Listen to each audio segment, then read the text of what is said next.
Hello, everyone, and welcome to Uncivil Law, where we learn through the misfortunes of others. As always, I'm your host, Uncivil Law, a licensed attorney in Texas, Virginia, and before the United States Supreme Court. And I hope today is the day I earn a subscription. For today's story, we are going to do an improv form of the morning legal roundup, where I have done absolutely zero prep in advance, like literally none. But that's okay. I want to hang out with you, and we're going to just do it together on the fly. No problem. Should be fun. Also, your friend Uncivil Law has signed up now for stand-up classes because that seems like a good idea on some level, which are going to be starting at the end of the month. So, okay. We've been doing improv for a while. That's been fun. Sort of. Yeah, we've been doing improv classes, and now I'm going to do a stand-up class where I don't know the first damn thing about stand-up, like at all. I know zero things about stand-up. But that's okay. We're doing a stand-up class. It's like 101. Do you want to work on a set, or do you have literally no experience? That's me. I have no idea what it is. I'm working under the assumption, which I think is a reasonable assumption, that stand-up has a form to it. And if I can learn the form of it, that I can do it to varying degrees of success. So improv has form to it, right? You're improving, you're making it up as you go along, but there's still form to it. And that's one of the things you learn in class is like the form of improv. And you can see that, for example, in Whose Line Is It Anyway, where you do like a lot of short form improv, where they do it in the form of games. So they do it in the form of, scenes from a hat, or, other things where other sort of games, musical roundup, where it's like we're gonna do a musical thing or whatever, right? So they have all these game-based things, and the games have rules. The games have rules, and so you're still working within a framework, as loose as the framework might be, but you're still working within a framework. And then if you're doing something like narrative, we're doing something like narrative where it's like, let's improv a play. You're like improving a 30-minute play. Well, plays have form to it, right? It's like, okay, we need to establish a protagonist. We need to establish something the protagonist is fighting against or fighting for, or something they're striving for, or something like that, right? We need to throw some obstacles up in their way, establish some supporting characters, you know, work towards an apex, come to some kind of resolution, and the apex, and then we reach debutante, right? So, like, yeah, there's form to it, and then you do that. And so, yeah, we're going to do stand up, which I figure will be good on a lot of levels, not for the least of reasons that, of course, presumably it will teach me, as chat points out, perhaps to deal with hecklers better, which would be good. So it may make me more resilient. Maybe it'll make me more resilient to critique and commentary and pushback, and that will be good. So I'm working under the assumption that stand up has form to it, that I have no idea what that is. But if I figure out what the form of it is, then I can start doing it and go from there. So we're that is my working presumption, and we're going to give it a shot. So we'll see. And I'm a little bit scared. I'm a little bit scared because of all the classes I've ever done before. When it comes to like acting and stuff, I feel like I'm the most out of my depth when it comes to stand up. Right? It's like even before I did the first improv class ever, I had some vague conception of what improv was. Like it was a very ill-conceived conception. It was a very vague conception. But the vague conception wasn't wrong. It was just very blurry. Right? It's like, a 30,000 foot overview, or maybe it's a 100,000 foot overview, or 300,000 foot overview, right? It's very, very blurry. Like not a lot of details on this map. But as you get better and better at it, then the map becomes more and more refined. And I feel like my original map of improv, for all of its imperfection, was fundamentally correct. It's just like I don't know what's going on. And when it comes to stand up, I don't even feel like I have that much. It's like I don't feel like I have any conception at all. I was like, I have no idea what this is. I mean, I've watched a lot of stand up. I've seen a lot of stand up. I've laughed at a lot of stand up, but I have no map in my mind, not even a vaguest framework of a mind in my mind of how the hell do you do a stand up? I don't know. So we're gonna try to figure it out. It's a scary time because we're moving into something that now maybe it'll be the case that I'll do day one of the class and it'll turn out that oh, it really did turn out that I had a map in my mind the whole time and I just didn't know it. And maybe it'll just instantly click, or maybe I'll get there and I'll be like, I have no idea what the hell's going on. So we'll see what's going on and all that stuff. So I'm excited about that. Yeah. So we'll see. We'll see. Yeah, and apparently the end goal of the class after like 7 weeks is a 5-minute set. Is apparently the end goal. So, okay, we'll try that. We'll try that. See what we can do. We'll see what we can do. So, yeah, that's super exciting. And I'm also looking at switching schools for improv uh, from one theater to a different theater. So I think this class I'm doing is going to be on Wednesdays. I think it starts at the end of August. So that would be on Wednesdays. And I think I might switch improv schools to a different school and see what that's all about. So we'll see what's happening there. Yeah, crowd work. I don't even understand how to do that. I don't really understand. I guess I don't really understand how to riff off of it, and I don't understand how to do crowd work. So maybe it's the easiest thing. I don't know how to do that yet. Maybe we'll learn. We'll find out. All right. So super exciting. So yeah, and I also am on a waiting list for a different stand-up class at a different theater starting August 13th. But apparently finding stand-up classes is pretty hard because there's not very many of them and they're all full. So I found one school that's offering it and we'll see if it's good. Maybe the school will suck. That'll also be a nice little kick in the teeth. Maybe I'll get there and it'll just suck, and I won't learn anything. These are the risks we take in life. We'll do what we already can. Crowd work is what I do here. Excellent. Then maybe I'm better at it than I really understand. Right? But I don't feel like whatever this is with you guys that I'm responding in a way a stand-up comedian would respond. I don't feel like I'm responding with the funny. I mean, sometimes I do, but I don't feel like I use it as a point of like mockery or derision or whatever stand up is supposed to be.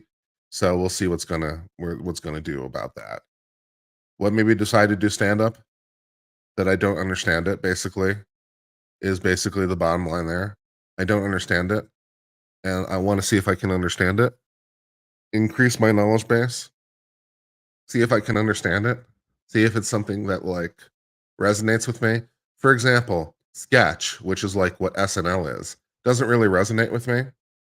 I've seen a lot of sketch. I feel like I understand sketch. I'm not sure I'm a sketch kind of guy. SNL doesn't really seem like my cup of tea, but so I don't know that I do a sketch class, but I don't understand stand up. So I feel like I understand sketch. I've never taken a sketch class, but I feel like I get it. Maybe it's that whole like 100,000 view thing I was talking about earlier. Like I have a vague map in my mind. And it's like, yeah, I'm not sure sketch is for me. Because I watch that stuff and it's like, yeah. Oh, this is cool. Thank you very much. You're watching MLS before you jumped over and gave a shout down for the breakout of the second minute. That's very, very kind. That's very, very kind. I'm very, very happy that that's true. I like to think that I'm well informed and I appreciate it. I've not been down to Rogan's Club yet. No, I haven't been to Rogan's Club downtown. I really should go. I don't think they offer any classes though. That would be badass though if they did. Let's take a quick look.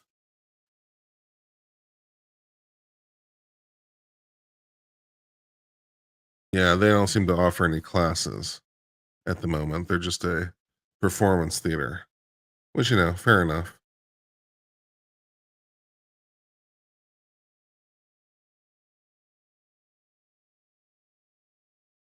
Joe Rogan is doing a show tomorrow. Maybe I'll go to that. Well, it's sold out, so not so much. Maybe a later show. All right, cool. It's on the live stream he was doing now. That's very kind. That's very kind. Thank you. Yeah, the Second Amendment analysis is something that I've tried to go into in some detail, because I feel like I have a good conception of the Second Amendment analysis. Not an analysis that everyone necessarily agrees with, but I feel like it's a very well informed analysis. I feel like it's something I understand very well. I used to be better at the Second Amendment law. You know, in my career as a lawyer, one of the things I've done is acted as a legal advisor for the gun rights group Virginia Citizens Defense League. And I used to be a little bit more well informed on Second Amendment law uh, than I am now, because it's not something I've done for a little while. But, you know, when like I was first starting my legal career and doing legal advice, I knew a lot more about Second Amendment law. Like at that point, I had read every brief, every amicus brief in Heller, every amicus brief in McDonald, read all the great like law reviews on Second Amendment theory that had basically ever been written up to that point. So basically, I read everything there was to read uh, through McDonald. Like I read basically all of it. And so, you know, when you read everything, you get to be kind of an expert on the subject. It's like, well, I've read literally everyone's thoughts on this issue, and I have a pretty good mental conception of what I think this thing is. So I appreciate that that is recognized. That's very kind. And tried to explain it on multiple different occasions.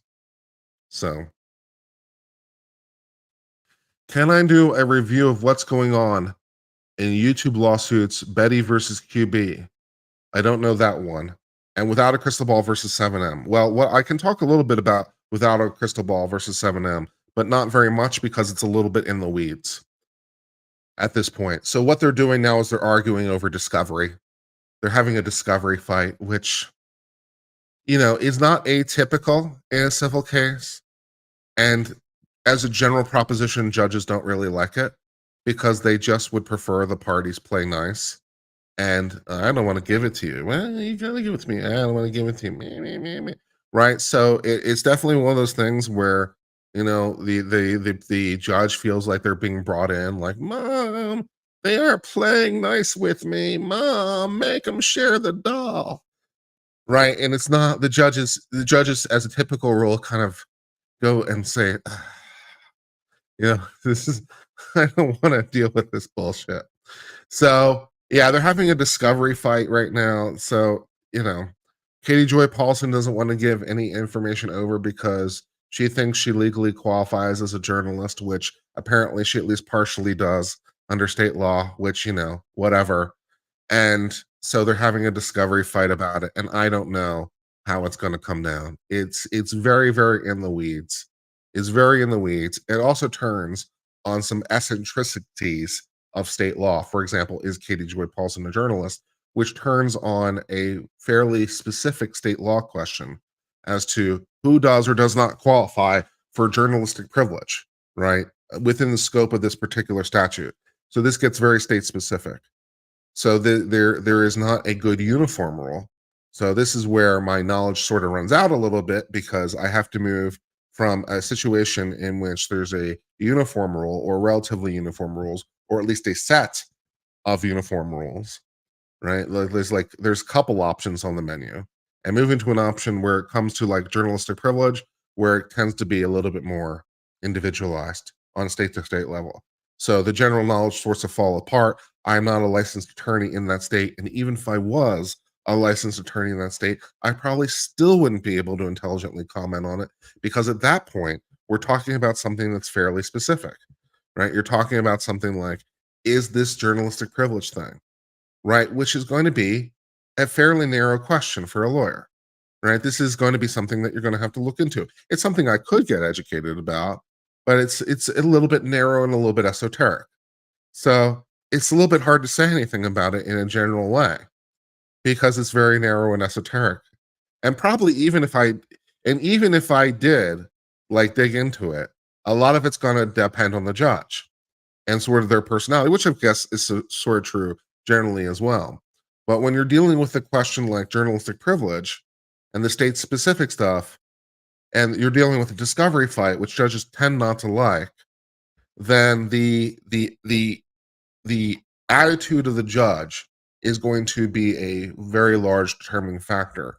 So don't piss off the judge. So yeah, I'm just going to kind of wait to see how it all resolves out. The most surprising thing to me about the 7M case so far is the judge's apparent conclusion that Robert Shin is a public figure, which strikes me as a very odd conclusion. This I do not understand, and the judge so far has not explained it in any of their opinions. The judge just kind of said it like in their motions. It's like, well, we think they're a public figure, and I'm like, why? I don't get it, and he hasn't explained it to me yet. How Robert Shin himself is a public figure, I don't get it. He doesn't seem like a public figure. He doesn't seem like anything like a public figure. I'm not 100% sure that 7M is a public figure, but at least that's more understandable. Although I still think there's a decent chance the judge is wrong on that 7M is a public figure, but at least I get it. And with Robert Shin, I'm like, I don't get it. You need to explain this to me. And so far, not so much. So that's the most surprising decision so far, is that apparent conclusion. So, okay. I've so far also not been particularly good in casting it because I thought Katie Joy was kind of doomed. And the judge so far seems to be much more favorable to Katie Joy than I thought. So my prediction so far in this case has been more wrong than typical. The judge seems to think that there's more there, which fair, that gets into looking at the materials in a more exacting way, and the judge is just reaching a conclusion. And I'm a little bit surprised by this conclusion. Not as surprised as I am that Robert Shin's a public figure. That seems just odd. But Katie Joy Paulson is doing much better than I would have predicted. So, and in fact, much better than I did predict. Not so much that I would have predicted, but then I did predict. I thought based on the motion to dismiss, based on her motion dismissed and the response there too, that she was doing doom, and it's not going great. Yeah. So we'll see what's going up with that.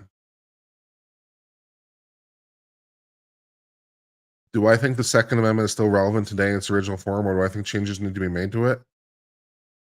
Do I think the Second Amendment needs to be amended? That's a very strange question. Also, I think the Second Amendment's fine the way it is, generally speaking. I don't really think we need major amendments to it. But that's sort of what I think. Yeah, the Seiko spring drive, I'm actually not that much of a fan of the Seiko spring drive. I don't really quite get the point of it, and sort of this hybrid mechanical, electromechanical drive. I don't quite understand why you would design a watch that way. So Seiko spring drive, they're basically using a electromagnetic regulator to regulate the mechanical. But at that point, why? Why not just do quartz or something? It's a very complicated way to solve a problem that seems very simple to solve, or like a simpler way to solve it. So it's I don't know why you would go to the effort of designing the spring drive. It's if you're gonna have a mechanical watch, have a mechanical watch. If you're gonna use quartz, just use quartz. Why would you use this electromagnetic effect, or it's not magnetic, electro physio, what is it called? Why is that? God damn it. Hold on. Um,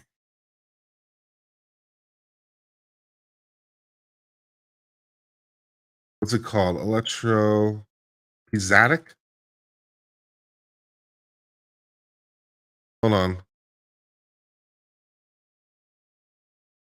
Something like that. Why would you use this electropiezotic effect to regulate a mechanical drive? I don't really understand.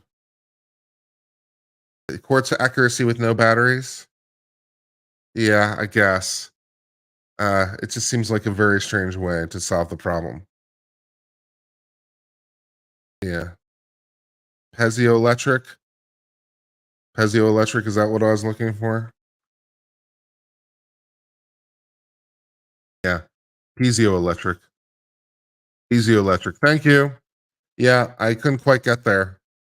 Couldn't quite get there. Piezoelectric was what I was looking for. Yeah, quartz accuracy with no battery. So we're using a mechanical thing to drive a quartz to drive the mechanical mechanism. It's like a very complicated way of going about this. Seems very for physioelectric. Seems a very odd way of solving the problem. So I don't really quite get why you would do it that way. But okay. I mean, it's a technological accomplishment, I guess. I just don't really quite get because so you don't have to have a battery. Okay. Eh.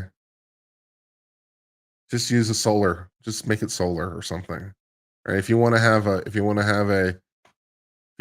quartz that doesn't have a battery, well, just use solar or to recharge the battery like a normal person.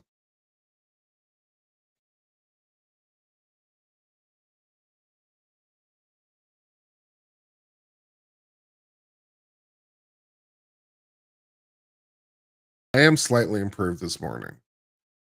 I am slightly improved. Polar movements use a capacitor. They typically do. That's true. That's true. They sometimes use a capacitor rather than a battery proper. That's a fair point. Noted. Correct. I think both are true, but you're correct that they often use a capacitor rather than a battery, strictly speaking. Yeah, that's true. All right, let's take a look and see what's going on in law world, shall we? We're just gonna do some cases that start dropping by. Capacitor goes bad like a battery. Yeah, that's true. It does. Or maybe man, it doesn't go bad like a battery. I'm not an expert on that. Uh, let's see what's going on in legal news world.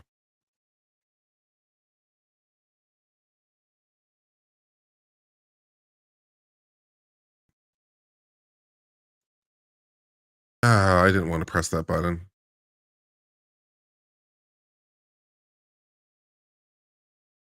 All right, let's see what we got. Ex student cheerleader files lawsuits alleging toxic and abusive treatment within the schools. Okay, let's take a look at this.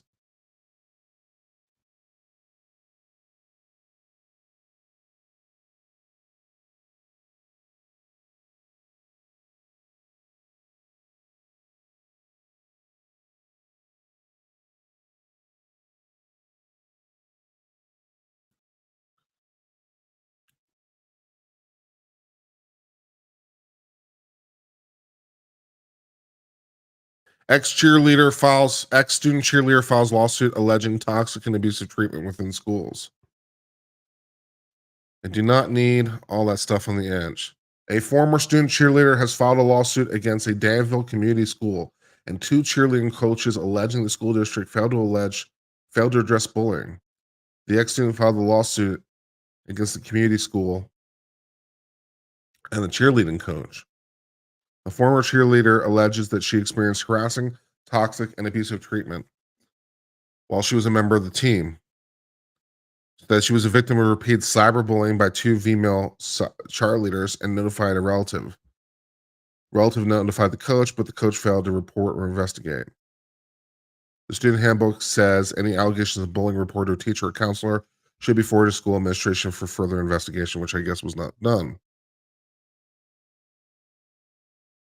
Experiencing bullying from other cheerleaders, MS said the bullying had occurred for over a year, and she didn't know if she wanted to be alive because of the bullying.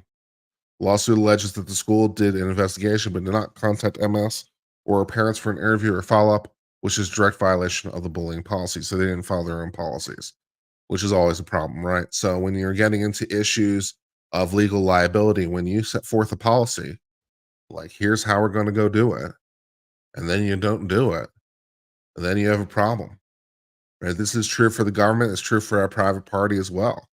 If you set forth protections as a private institution or a government institution, and then you don't actually follow those, then you have a potential for a lawsuit, right? It's like, well, a private party can do this too. It's like, we're going to bind ourselves to a process, and then they don't follow the process.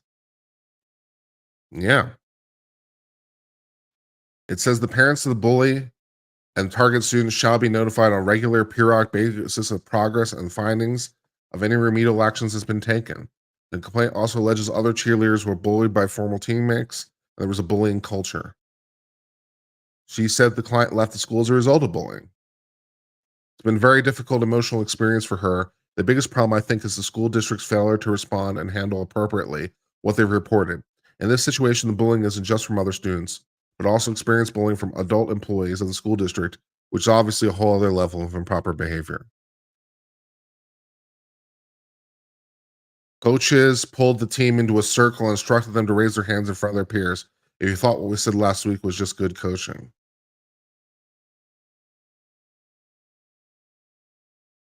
The only cheerleader who did not raise their hand was suspended from the team in retaliation. Okay. So there might be something there. I mean, obviously, it's going to go down to the details. And when you're talking about the government, of course, you always have the issue of qualified immunity, but that also depends on state specific law. But, maybe there's something there with them not following their own procedures. The superintendent and school board received an anonymous email. The attorney said the school district seemed more concerned about finding out who reported the bullying than actually conducting the investigation.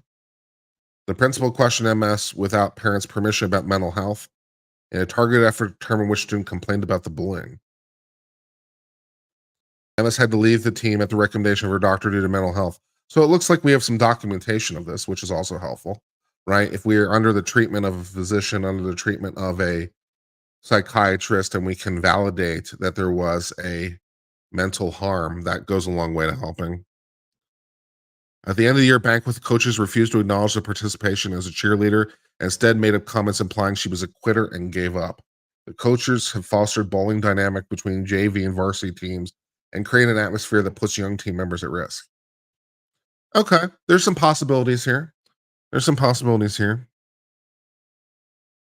the school district, for its part, of course, says it's not going to comment, which is fine. So, yeah, that all makes sense. So there might be something there when we get down to the details. It's possible. Targeted harassment, targeted abuse, all the rest of it. Yeah, that could be.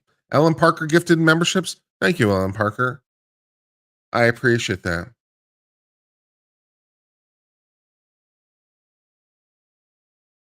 So it seems like there might be something there.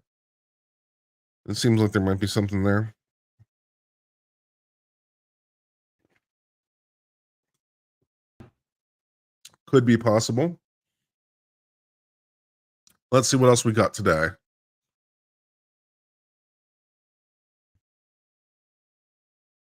Estranged husband fatally poisons wife food with fentanyl. Later sets fire to their travel trailer to collect the insurance money. That's a fun story.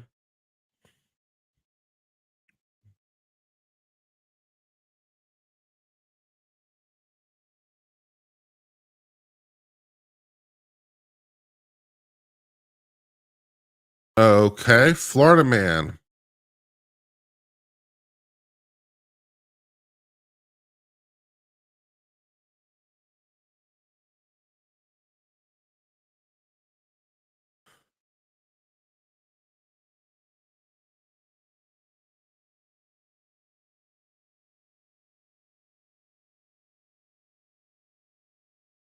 Come on. Come on.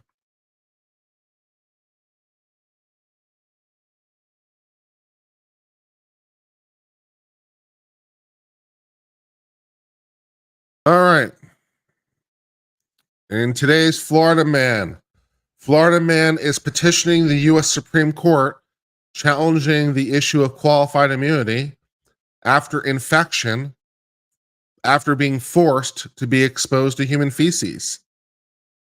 So he thinks that, the government forcing him to be exposed to feces and then infection resulting, perhaps the government should be responsible for that. And would like the US government to say, US Supreme Court to say that they are responsible. So, okay, let's learn a little bit more about this. All right. In 2018, then 67-year-old Lynn Hamlet was incarcerated in the Martin Correctional Institution, a state prison in southern Florida. After waking from a diabetic coma, Hamlet was caught sneaking a bag of rice out of the prison cafeteria. Hamlet contends that he was involved in a long-running dispute with the prison guard, who discovered that he had taken the rice. The guard, Hamlet said, had placed him in solitary confinement after the two exchanged words. A week later, Hamlet was allowed to use the handicapped shower. I think I know this case. I remember seeing images of this case. It was pretty fucked up. As the water level in the shower rose, Hamlet noticed a potato chip bag filled with human feces and urine floating on the surface.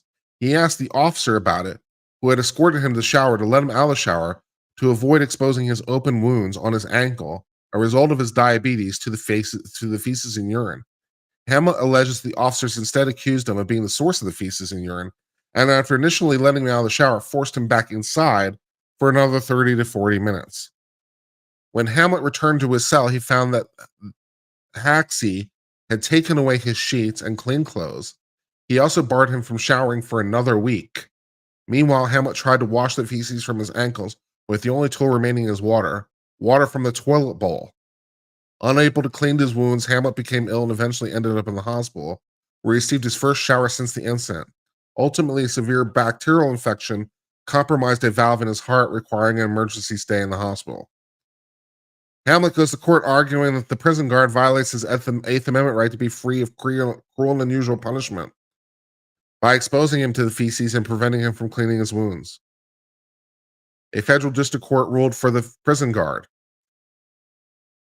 The U.S. Court of Appeals for the 11th Circuit affirms the court holds that the prison guard is entitled to qualified immunity because he did not violate a clearly established right.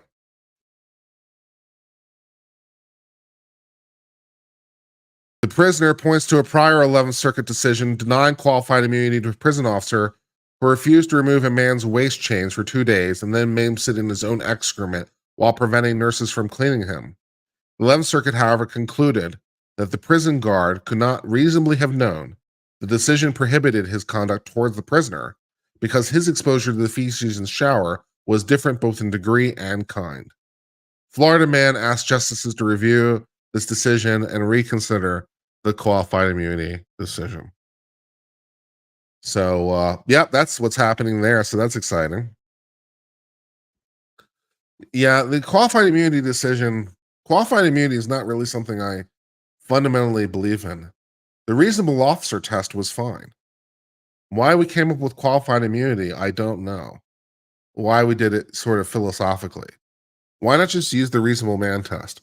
It's what we do everywhere else, right? It's what we do for everything else. The reasonably prudent, ordinary person, the man on the bus, just do that, right? It's what we do. And then we just modify it as needed for the particular person. So instead of just a random reasonable person, how about the reasonable jailer, right?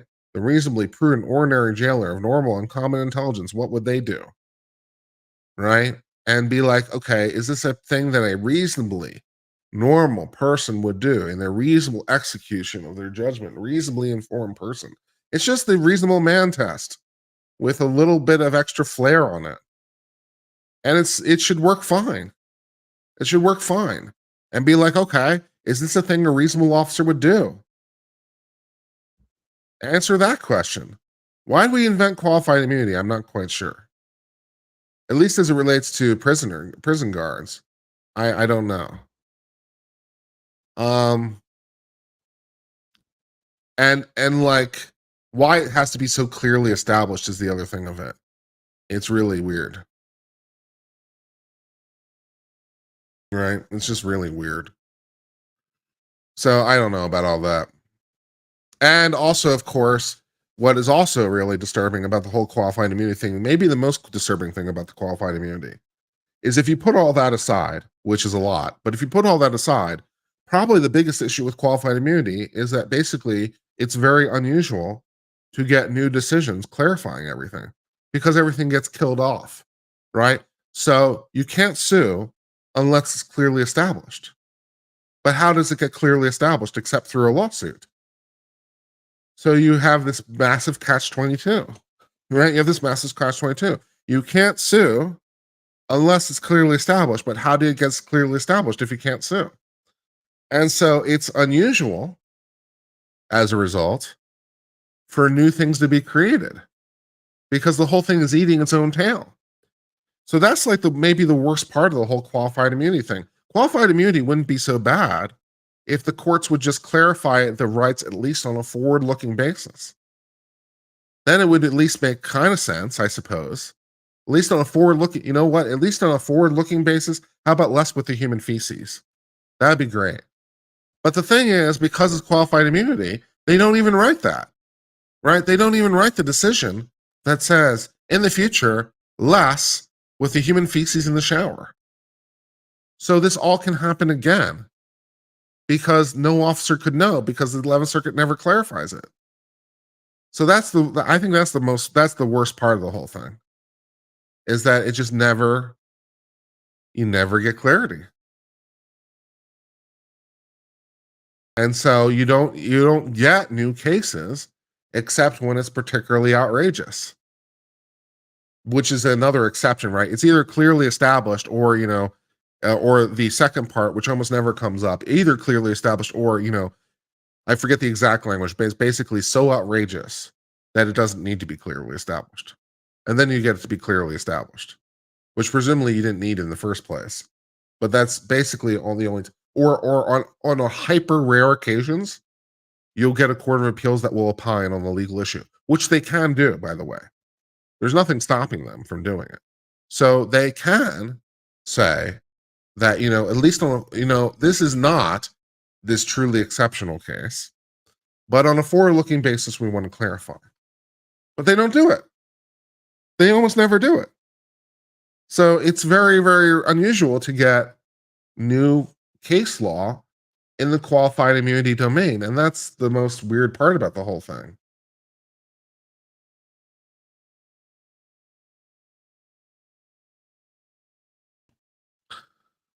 So I don't, yeah. All right, here's one that can let's speak to a lighter subject and one that might speak to our collective hearts.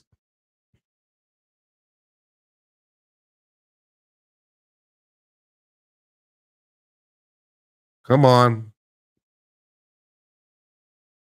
If you leave me now, take away the very best part of me. Ooh, darling, please don't go. Dun, dun. All right.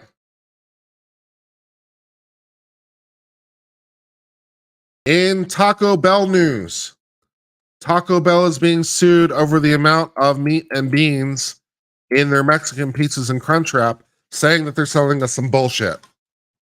They're not selling us what they're promising. Yeah. So Frank Suragasa of New York accuses the company of selling him a Mexican pizza that had half the beans and beef that he expected. Apparently, pictured on left is what it's supposed to look like. Apparently, on right is what it did look like. He is disappointed in the amount of meat and beans in his Mexican pizza, which I am sympathetic to this claim. So yeah, we didn't get what we bargained for. A New Yorker is suing Taco Bell for false advertising, saying that the California-based company isn't making many of its menu items the way they're pictured in the advertisement. He's seeking a class action lawsuit for all the disappointed Taco Bell customers out there. The lawsuit includes multiple side-by-side photos comparing Taco Bell's advertisements with what the food actually does look like, saying that he's getting half the meat and half the beans that he expects. Okay. Taco Bell's actions are especially concerning now that inflation, food, and meat prices are very high.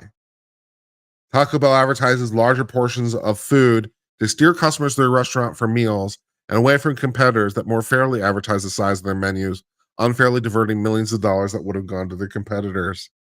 I like it. I like it.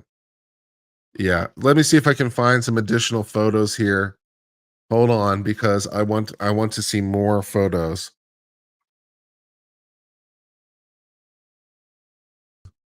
Talk amongst yourselves. This is what happens when we do it on the fly.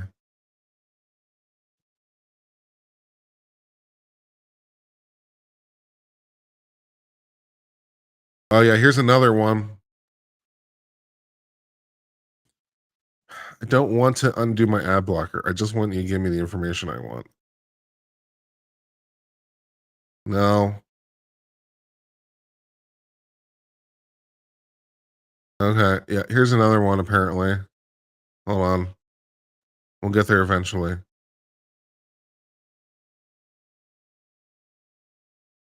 All right, here's another one.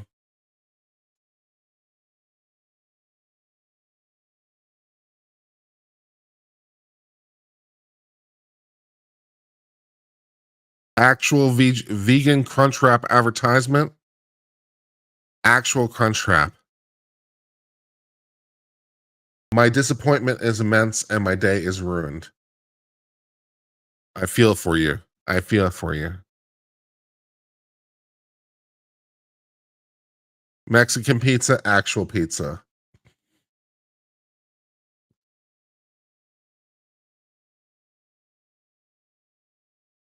Yeah. So, yeah.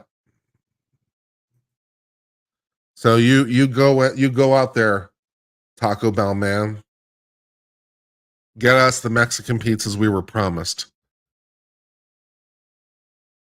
Here's a really sad one though. This is really sad. This one alone is like worth a lawsuit though. Because what the hell happened here? What the hell happened here? Picture left, Crunchwrap Supreme advertisement. Some beef and cheese, a little hard shell in between, some lettuce, sour cream, tomato, all in a nice tortilla. And on right, we apparently actually got, which I have to say looks absolutely nothing like the advertisement. This one is just sad. Where's the beef? Where's the beef? Those two things look nothing like each other at all. So that one makes me think he might have a case. That one's pretty bad. That one's pretty bad.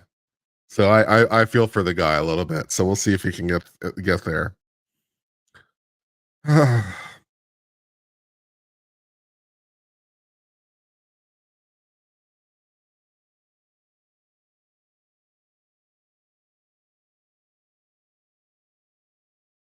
Oh, we can get a transcript of what Laurie Vallow said to the transcript of what she said.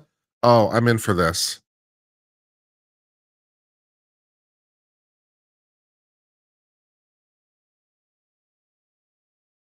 The transcript of what Laurie Vallow said. Oh, good. I'm in for it. I'm in for it. We've done dramatic readings in the past. Let's do a dramatic reading. Damn it. Give me the thing. Just give me the thing. All right.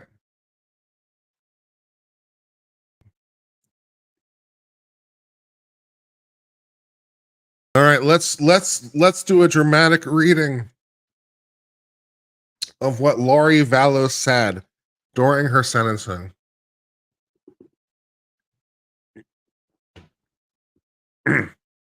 A woman misunderstood.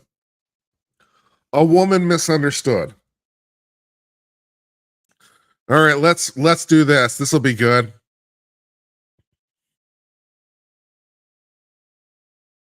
I would like to start by quoting John from the New Testament in the Bible. In John chapter 8 verse 7. Jesus says, "He that is without sin among you, let him cast the first stone at her." Then in the first verse of chapter 15, Jesus says, "Ye judge after the flesh. I judge no man. Yet if I judge, my judgment is true." Jesus knows me, and Jesus understands me. I mourn with you all who mourn my children and Tammy. Jesus Christ knows the truth of what happened here.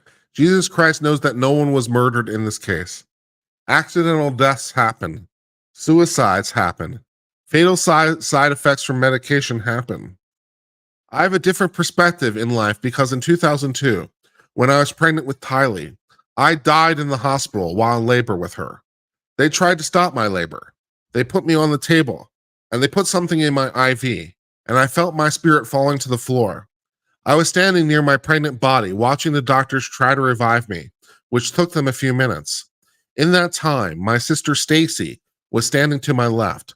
I turned to hug her, and I was surprised that her spirit was as tangible as the physical body because I knew I was in spirit and she was in spirit. She said that she needed to show me some things, and I went to heaven. I later returned to my body. Because of this experience, I have access to heaven and the spirit world. Since then, I've had many communications from people now living in heaven, including my children, Tylee, Ashlyn, and Joshua Jackson, my sisters, Stacy and Lolly, my aunts and my uncles, and my grandparents. I've had many communications with Jesus Christ, the Savior of this Lord, and our heavenly parents. Many angelic visitors have come and communicated with me, and even manifested themselves to me. Because of these communications, I know for a fact my children are happy and busy in the spirit world. Because of the communications with my friend Tammy Daybell, I know that she is also very happy and extremely busy. I have always mourned the loss of my loved ones, and I have lost many in this mortal world. However, I know them more than most people. I know where they are now, and I know what they're doing. I know how wonderful heaven is, and I'm homesick for it every day. I know we all lived in heaven before we were born on earth, and we're all adult spirits in the heavenly realm. We choose to come to earth as mortals. Heaven is more wonderful than you can possibly imagine. I do not fear death, but I look forward to it. I did not want to return to my body when I was out of it, even though my son Colby, who I adored more than anything, was only 6 years old at the time, and I was about to give birth to this new baby girl that I wanted so badly. I was a young mother, and you would think I wouldn't want to leave my children.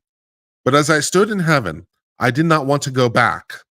I thought they'd be fine without me because I was peaceful, and I was happy, and I was home. But then, I was told by Jesus I needed to go back and complete things that I had covenanted or promised to do before I was born. This caused me a lot of distress because I knew heaven was my real home, and I only wanted to be there. I was free from pain, emotional and physical. Then I was shown how I could help my children and others in the future, so ultimately I did agree to go back to my own body. Tylee has visited me. She is happy and very busy. Tylee is now happy, now free from all the pains of her life. Tylee suffered horrible physical pain her whole life. I sat with Tylee in the hospital, year after year after year, while she screams in pain. When the morphine wasn't even enough to take away the pain of her pancreatitis, I sat there while she cried, and I held back her hair while she threw up. And I'm the only person on this earth who knows how much Tylee suffered in her life. She had pain every single day. She never felt good. Her body didn't work right, and I don't know if it was something from the complications from me dying while she was being born, or something else. But she had a very difficult life. She was abused by her own biological father since she was 3 years old, and she was forced by family court to go visit him for 10 years against her will. I fought for her in court. I protected her. I tried to protect her. My whole life I tried to protect her. I worried about her every single day. Tylee had to get a GED because she couldn't go to school every day, because she never felt good. She felt sick.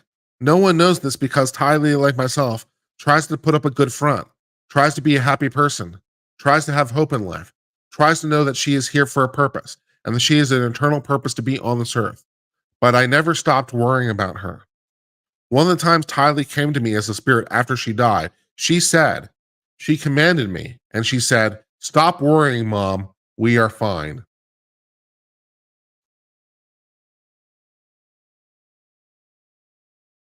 She now knows how I worry and how I miss her.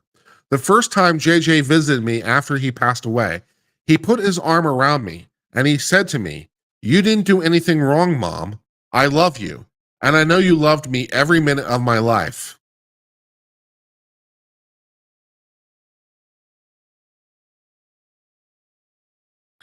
JJ, Joshua Jackson, was an adult spirit, and he was very, very tall when he put his arm around me.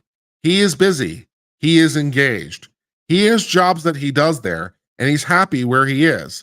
His life was short, but JJ's life was meaningful. JJ was a wonderful person and touched the lives of everyone, and I adored him every minute of his life. My eternal friend, Tammy Daybell, has visited me on several occasions. She has come to me peace and comfort. And I know that she's extremely busy helping her family, especially her children and grandchildren. And I have great love for Tammy.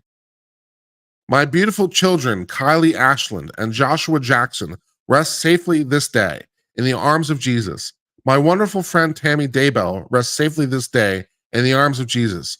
And I look forward to the day when we're all reunited and I too will rest. Wow. Wow. Truly a misunderstood woman. Truly a prosecution without merit, a conviction without justice. Truly a woman who has been radically misunderstood.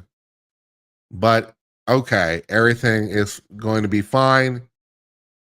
And once again, I'd just like to comment that apparently rest in peace is the wrong phrase. Apparently the right phrase is work in peace, because even after you die, you're very, very busy, which comes as a shocking revelation to, I'm sure, many of us who are looking forward to no longer working when we're dead. But apparently that is not an option. Apparently you will be working and you will be very, very busy. So apparently hectic. Apparently heaven is also hectic. But good news, you don't have to worry about Mondays anymore because there's no more time. So that's nice. So that's good. So all kinds of encouraging things there, to be sure.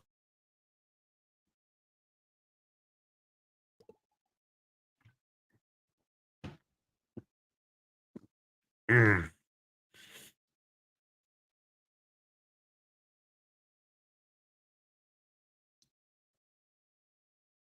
No one tell the IRS have the dead have jobs.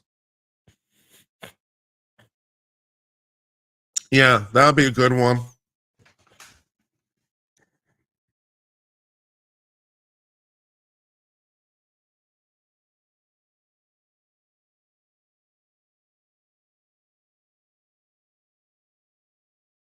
The dead also commit voter fraud. Well, is it voter fraud though at that point?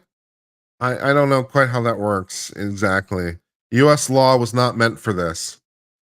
You know, maybe they're not engaged in voter fraud. Maybe the United States government is engaged in a massive conspiracy to deny the dead the franchise. You ever think about that? You ever think about that? Maybe the US government's the one that's wrong. Yeah. We need a new amendment to the Constitution, people. We need a new amendment that permanently recognizes that the dead also have the right to the franchise. We've given the right to vote to women, to blacks, to people who are 18.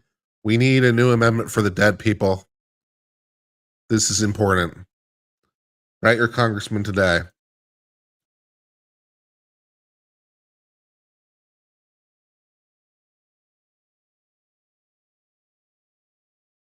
And Idaho does not have the insanity plea, which, as we've recently learned, means is in, yeah, because I was always under the apparently mistaken conception that you could basically always plead, you could always argue insanity. It's something I've said multiple times, and I'm wrong.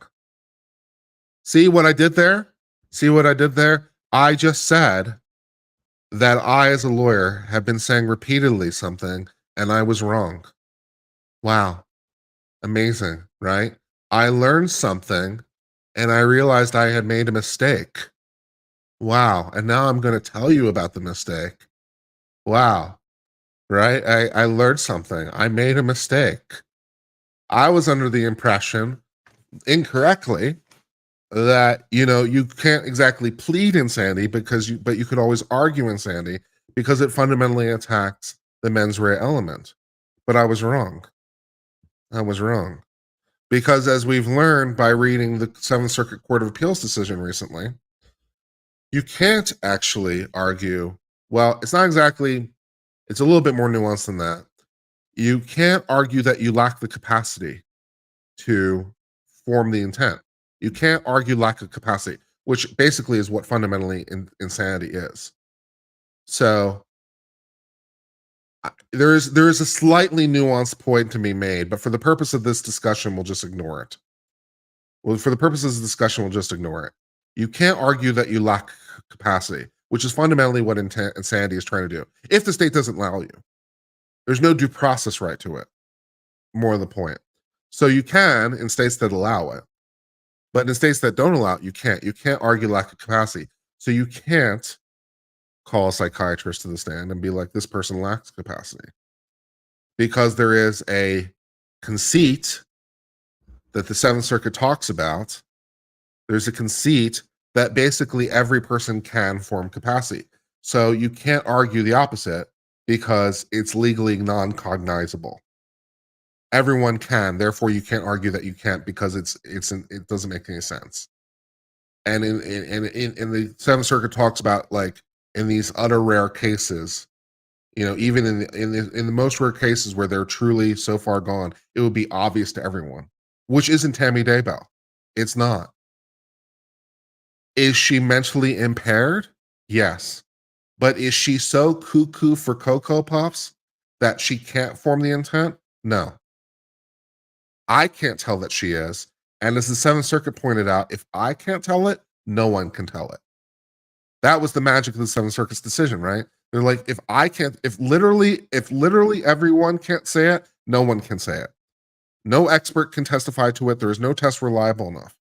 So if I look at her and be like, okay, she has mental problems, numerous ones, but is she utterly incapable of forming the intent to murder? No, she's not. And if I say that, then no one can contradict me. It's a really interesting thing. I kind of like the Seventh Circuit's analysis. It blew my mind a little. I had to read it a couple times to figure out what they were talking about. But when I finally understood it, it was like a revelation.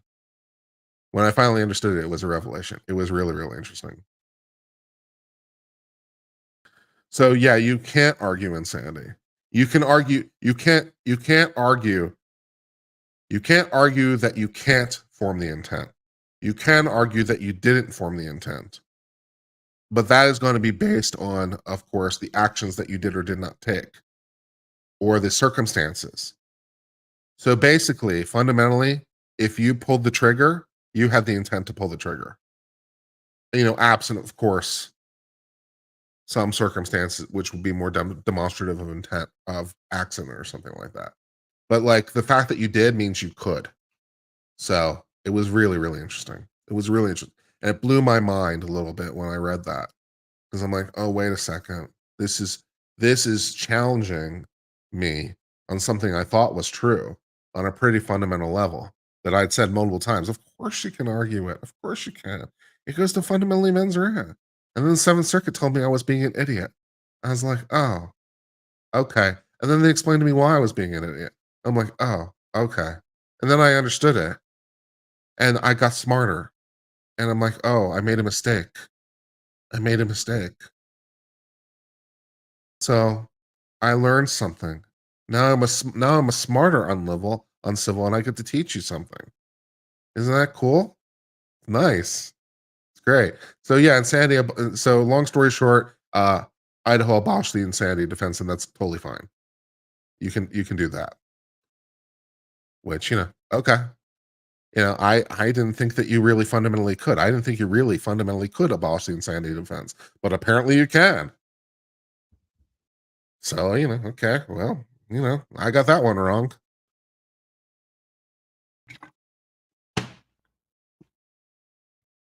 Uncivil court erred. Uncivil court erred. It happens to the best of us. The best judges make mistakes. That's why we have courts of appeal. And it's also why courts of appeal, it's also why the courts of appeal have multiple judge panels. So if one judge makes a mistake, you need multiple judges to make a mistake. And also the other judges can explain it to the other judge, right? So it's like, I don't think this. And then the other judge just can explain to me why I'm being an idiot. And then I'll be like, oh, okay. Yeah. So this is why we have appeals. So, and it's also why we have multiple panels for appeals so that, that stupid hopefully doesn't propagate. So, yeah. Yeah. I worked it out. I worked it out. Yeah. It took me a second to figure it out when I read it. Because it took me a second to figure out when I read it because it was blowing apart a fairly fundamental conception. And so part of my mind was resisting.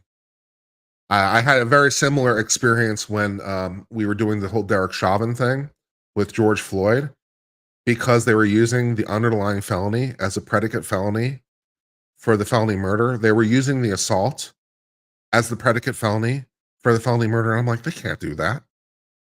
They can't do that. And I think it took me reading 5 different state Supreme Court decisions before I believed it. Right? I didn't believe it the first couple times I read it. I read a state Supreme Court case that said, "Oh yeah, there's no merger doctrine," and and the part of my brain is like, they don't mean that. They don't really mean that. They don't really mean what they're writing. They must mean something else. Which, to be fair, occasionally happens. To be fair, right? That sometimes a court will write something and be like, that's not really what they mean. Right? Because again, it's a human enterprise. It's a human enterprise. So sometimes, you're a little bit sloppy with your language, or sometimes you didn't really fully intend what you wrote, or sometimes whatever, right? So sometimes it's like, okay, this isn't really what they meant. And I've said that about the Supreme Court too, as well. I've said that. And incidentally, other courts have said it about the Supreme Court, where I'm like, they don't really mean that. They wrote that, but they don't really mean that. Of course they don't really mean it. So when I first read the decisions from the state Supreme Court telling me that I was wrong, I'm like, they don't mean that. Sure, they don't mean that. They must mean something else. And it took me something like reading 5 different state Supreme Court decisions before I was like, holy shit, they actually mean it. It took me that long to be convinced that they actually meant what they were writing, because it blew my mind so much. And I was like, okay, well, So it took a while to get through Uncivil's head, but we got there eventually. So, okay.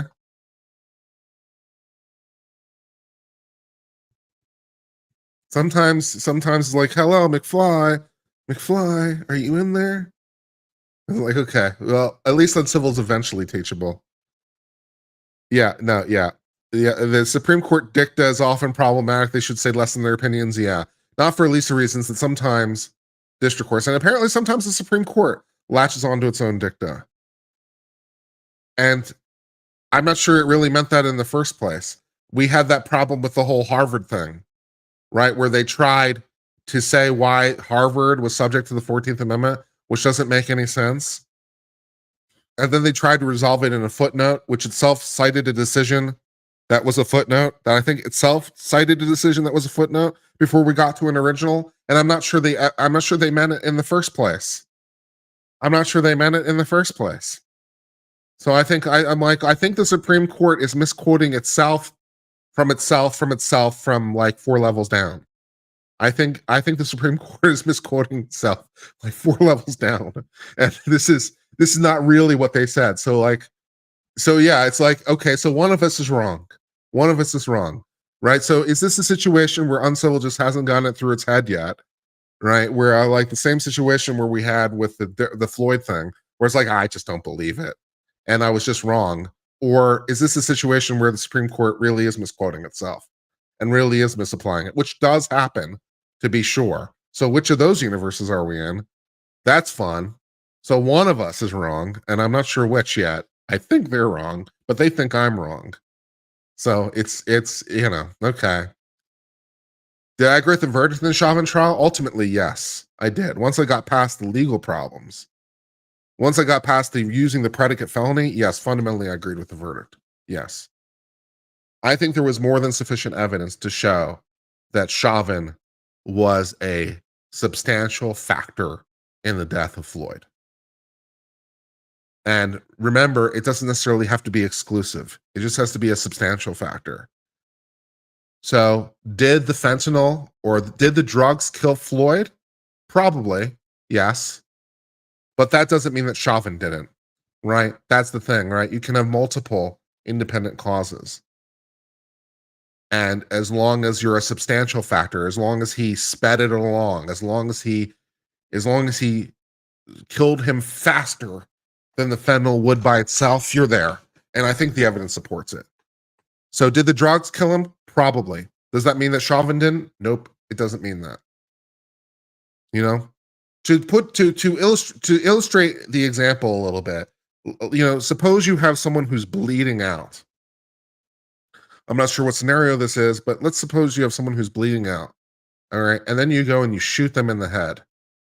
All right. I mean, they were going to die, but you killed them faster. So did the blood loss kill them? Yes. Did you kill them? Yes. So that's, you know, a problem. I don't know if that example works, but right idea. Fast food workers are all murderers? No. Because it's not a substantial cause. Right? It's too attenuated. It's too far down the road. No, that's don't over apply the principle. That's you're going way too far down the chain of causation. You know, what Chauvin was doing it to him right now, and it was a substantial factor. A fast food guy selling you food that's going to make you a little fatter, that will eventually someday lead to a heart attack is way too attenuated for this analysis. Don't overextend the principle. Don't overextend the principle. Not everyone dies from fentanyl. That's fair. So you could also reach the conclusion that fentanyl didn't kill Floyd. That's possible too. I mean, he did have something like 4 times the lethal amount, I think, in his blood at the time. But then again, he might be a habitual user, so maybe his tolerance is higher. So he did have a lethal dose of fentanyl in his blood. But then again, maybe he would have survived the fatal dose because he's being more, resilient to it. So you could also reach the conclusion the drugs did not kill him. You could reach that conclusion too. I'm simply pointing out that if you reach the conclusion the drugs did kill him, you're not necessarily done. So would the drugs have killed him? If you say no, then fine. If you say yes, also fine. We're not done. We're not done, was my point.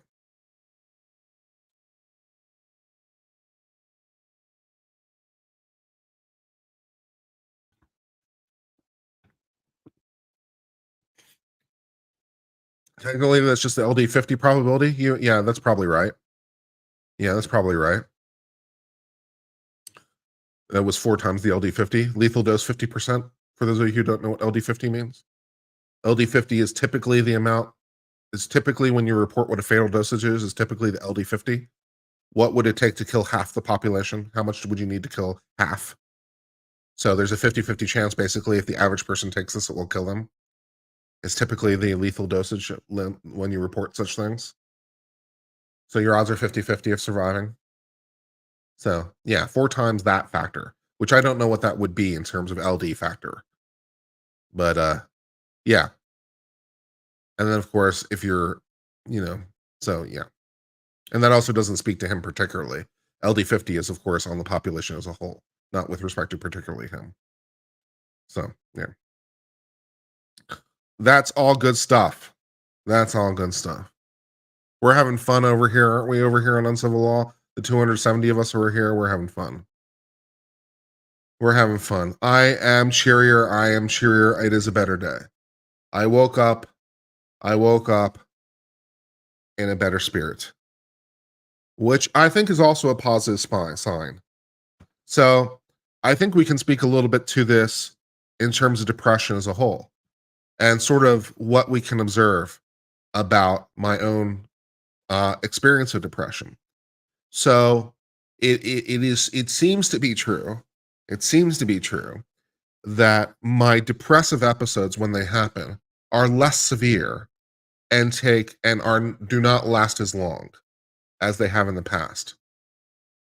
Because I've had times on this channel where I've had a depressive episode that goes on for like 2 or 3 weeks, and I've had a depressive episode for 2 or 3 weeks. And then something happened to me that was very bad, and I basically am on the recovery side of it after about, let's say,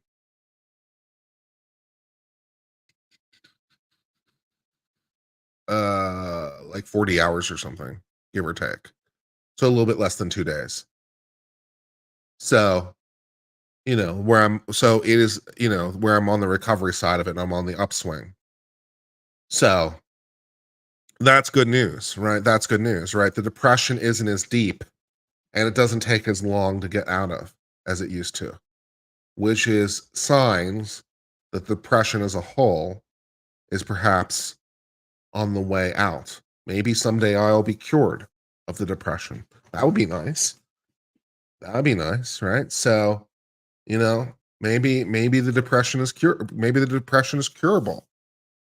So maybe we're heading in the right direction. That would be nice. So we're heading in a positive direction. So I think leaving my job was, like the best decision ever, basically, because it was such a major external factor that was leading to my depression. And removing that external pressure has allowed me to heal. So we're heading in a positive direction.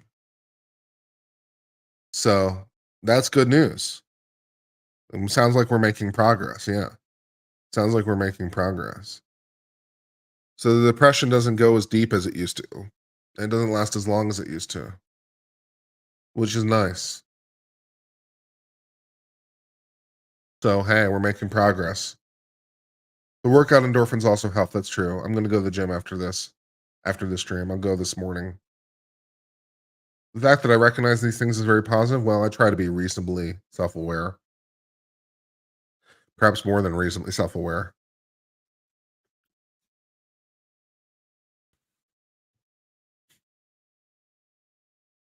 You left the toxic job yesterday and are feeling better. In my case, it took me like a solid 6 months, if not more, after I left for it to really have any impact. It's been just more than a year. I left my job July 2nd of last year. And it doesn't feel that long. It doesn't feel that long. And it took me at least 6 months of being out of it for it to really have a substantial impact. Which, given that I was in the job for 15 years and the depressive aspect of it had been going on to increasing degrees of severity for at least a couple years at that point, that it's not unexpected that it took that long, but hey, it worked out pretty well.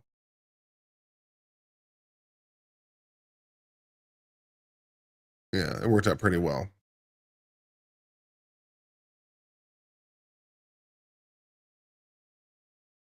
I hope your recovery will be faster than mine. Thank you for saying that I can reach out if I want to talk. I have to be very careful about who I talk to, Gemini, and I have to be very careful about what I share publicly because there are people out there who use it against me, which is disappointing, but to be expected, right? There are people out there who take a lot of pleasure in trolling me.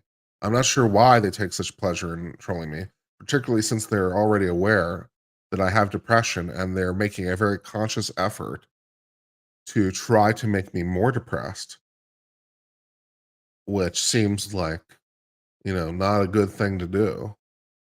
Why would you actively work to take someone who you know to be depressed and use their vulnerabilities against them to try to force them into deeper and deeper depression?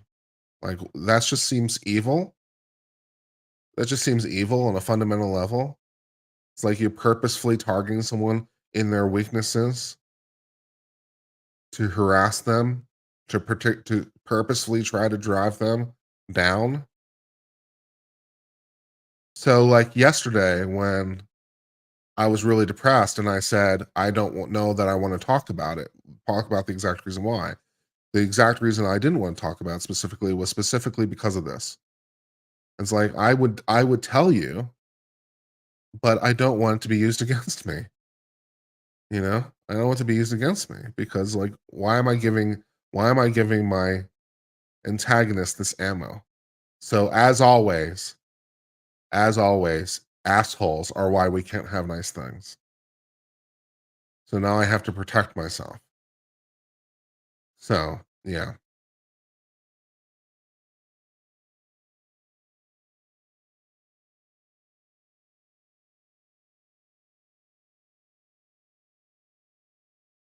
So I have to be careful who I can talk to. I have to be careful who I share information with and how that information might spread. I have to be careful about that. I have to be careful about that. Oh, excuse me, 1 second. Oh, 1 second. This is happening now.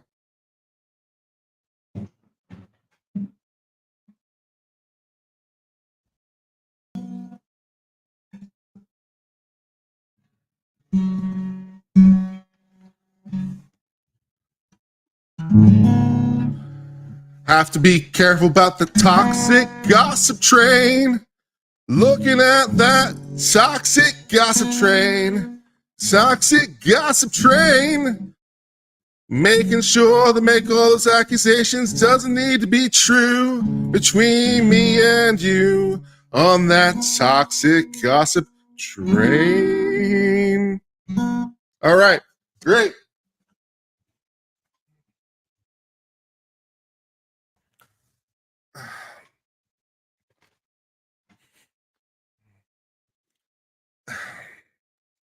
So I have to be careful about that.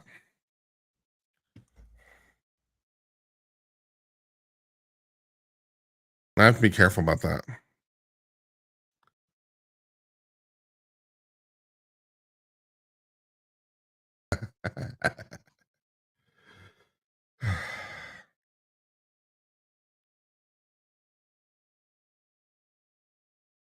All right, let's see what else is happening in legal news. Anything else interesting happening right now? Let's see. The SEC has brought a lawsuit against another cryptocurrency. All right, well, this is interesting, I suppose, for varying degrees of interesting.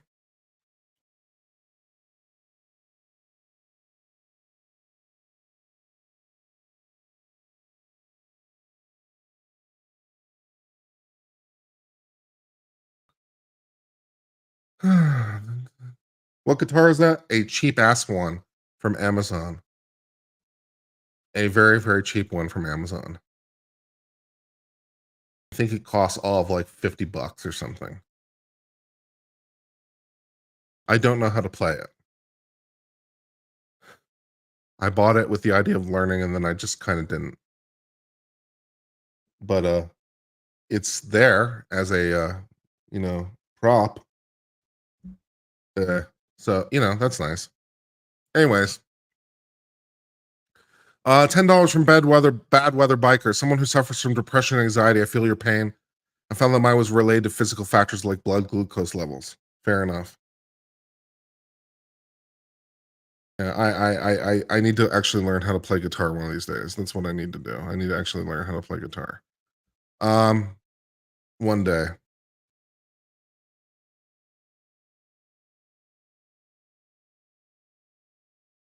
One day. You kind of the violin I intended to learn? Yeah. All right, Delta has apparently overserved an alcohol to a man who allegedly groped a mother and underage daughter on flight. So we want to sue them for overserving. Dram shop law. I don't even know how that works when it relates to a flight. I don't even know how that works. What happened to the voice change? Oh, the voice changer? Oh, the voice changer is off. Now that you notice it.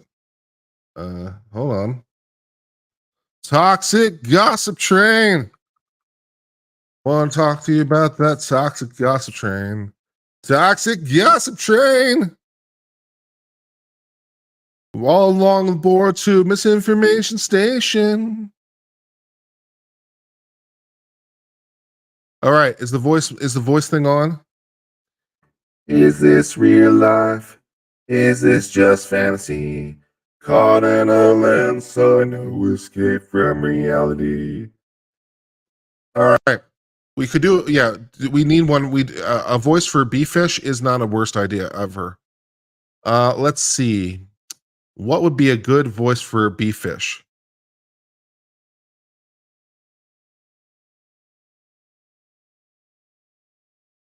Is this a good voice for B-fish? This one apparently is called the Kiwi. Is a Kiwi a good voice for B-fish? We like Kiwi.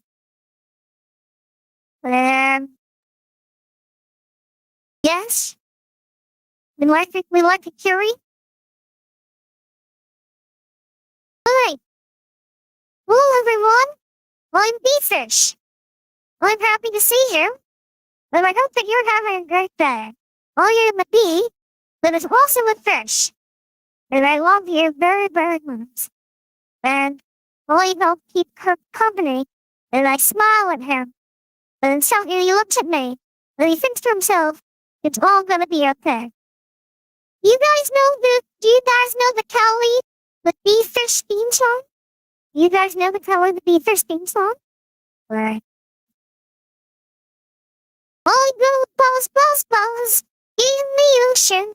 Buzz, buzz, buzz, swimming around. Buzz, buzz, buzz, I'm Kelly, Bobby fish. Kelly, Bobby fish. Alright, so now we're gonna sing it together, okay, children? We're gonna sing the theme song together, okay? I go buzz, buzz, buzz in the ocean. Buzz, buzz, buzz, swimming around. Buzz, buzz, buzz, I'm Kelly, Bobby fish. Kelly, fish.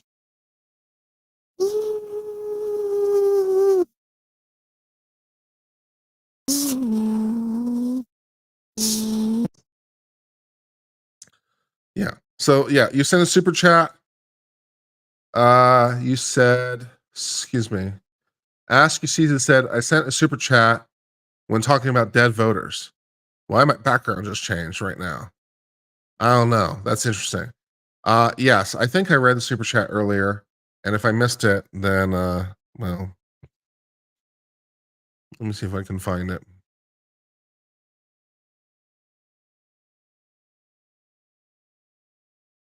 Okay.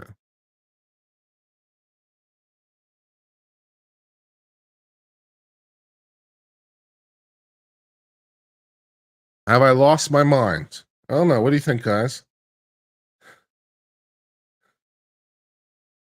Have I lost my mind? I don't know. I'm just having fun.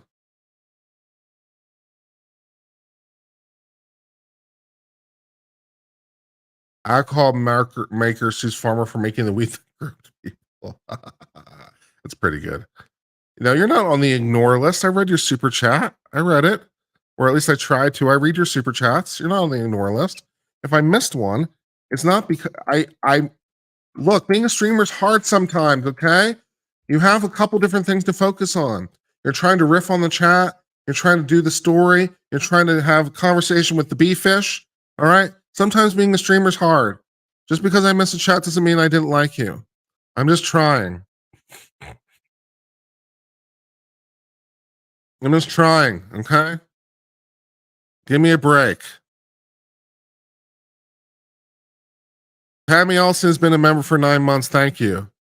Ask Yaskiza said we also need to elect dead presidents if we want to. L'chaim. Thank you for your super chat earlier. Being a string, can I name all the justices of the Supreme Court at the moment? Sure. Chief Justice Roberts, Justice Alito, Justice Kavanaugh, Justice Barrett, Justice Gorsuch, Justice Sotomayor, Justice Kagan, Justice Jackson. Did I miss one? Justice Thomas. I think that's all 9 of them. Crystal Fuller says Kurt never reads mine, whatever. I try, okay? There's a lot to read. There's a lot to respond to. I'm trying to, okay? I do the best I can. I can.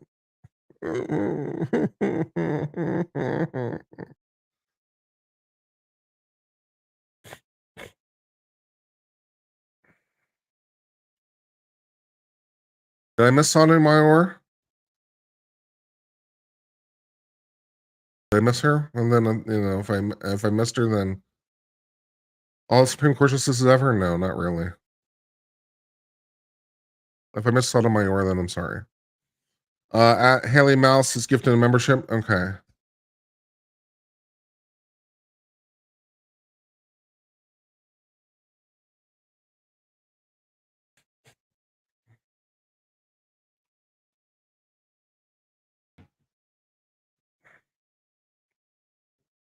Thank you, Haley, for gifting the memberships. All right, let's learn a little bit more about this Delta flight.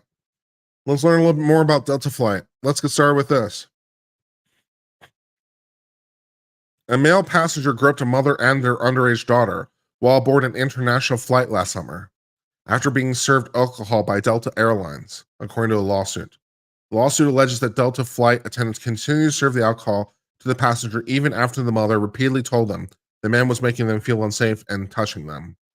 The unnamed plaintiffs in the lawsuit allege that throughout the duration of the 9-hour flight from JFK to Greece, the man made obscene gestures, sexually assaulted and yelled at the 16-year-old girl sitting next to him on the flight. Delta flight attendants served the man 10 vodka drinks on ice. That's healthy. The mother, who was sitting next to the other seat next to the daughter, said she repeatedly begged them to stop serving the man alcohol.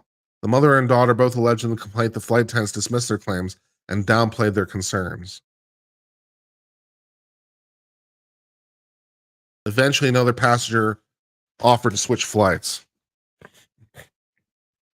Apparently, when they landed in Greece, the man was allowed to leave the aircraft with no police intervention despite requests from the mother. So, that's apparently happening. Yeah. Should we take a look at the uncivil merch store? I think we should take a look at the uncivil merch store because we haven't taken a look at the uncivil merch store in a while.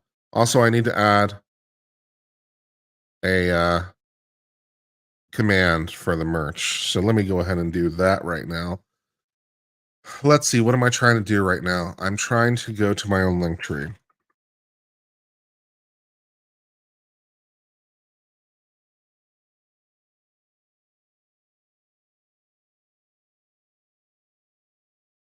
I'll go buzz, buzz, buzz in the ocean.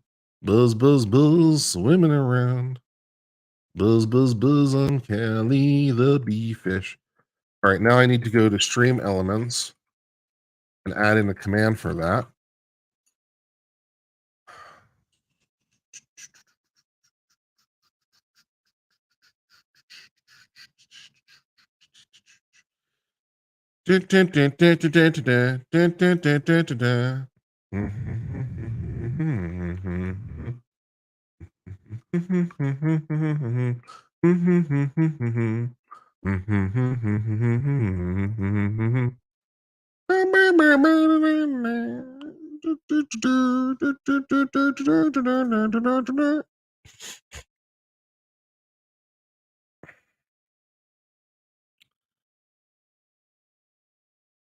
All right, so let's add in a command.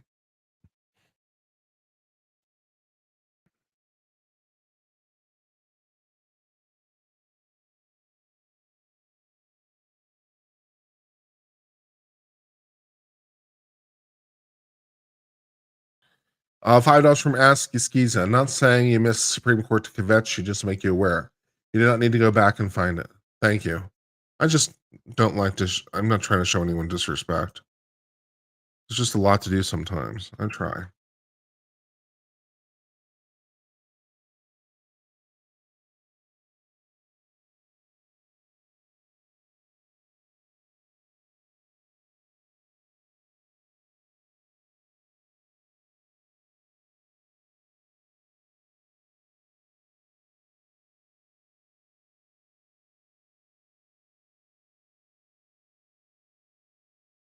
I just have to turn it on.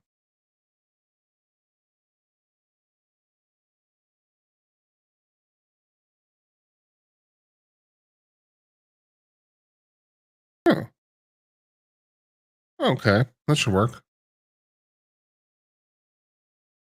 Yeah. Okay. Well, we have a command for merch now. Cool.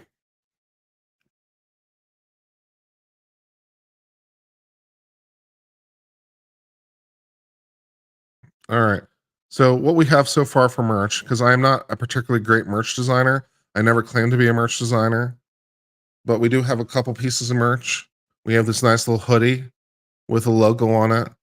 We have this thing, learning from the misfortune of others, which I kind of particularly like. And by the way, of course, these mugs come in multiple different colors. So it's shown here in blue, but you can get it in orange, pink, or red. And then laws are the original memes. All the no. Here's some athletic shorts for you guys who want to go to the gym and look fly at the gym. You can get the athletic shorts with the big ass uncivil logo on it, so you look really cool. Kiss cut stickers. So there's a little sticker there, that uncivil law logo.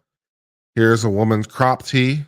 Here's a V-neck tee. Here's one with a hat, glad dad tap, and here's one with an embroidery patch, which you can apply to anything you like. We do not currently have any bee-fish merch because I'm not really good at designing it. That's the thing, right? I'm not good at designing merch. So I could just do a bee-fish logo where like the uncivil law is, but I don't know, it just feels lazy and I'm just not really good at designing things. So I'm not good at the designing of the merch. So if if you have what country's laws apply on international flight, I don't know the law well enough to know for sure. I don't know for sure. Did I create my logo? Actually, I believe this logo was created on Fiverr, I think. Um yeah, I commissioned this logo. I didn't create it myself, no. So if you're saying like I could just get someone like on Fiverr to design merch, then maybe.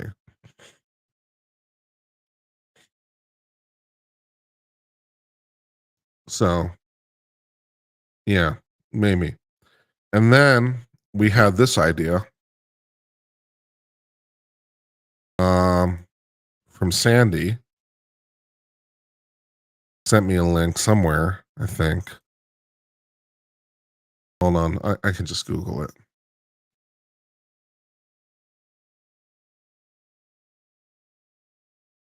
Yep. Sell your very own plushie.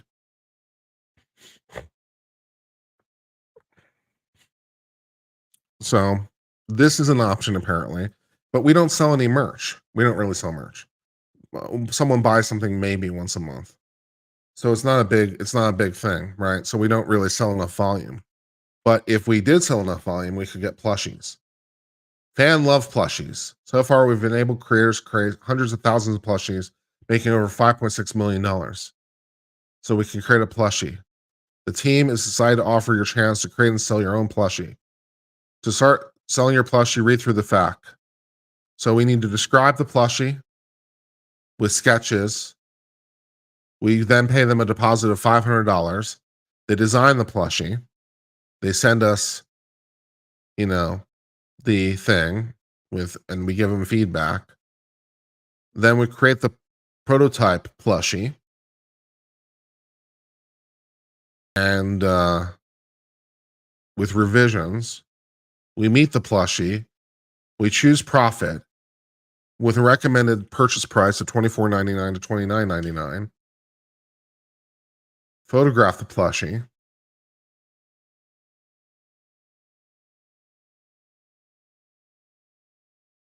And go live and promote the plushie. And then this is the key part. We have 30 days to sell 300 of them. And I don't think we can sell 300 of them right now. I don't think we have it.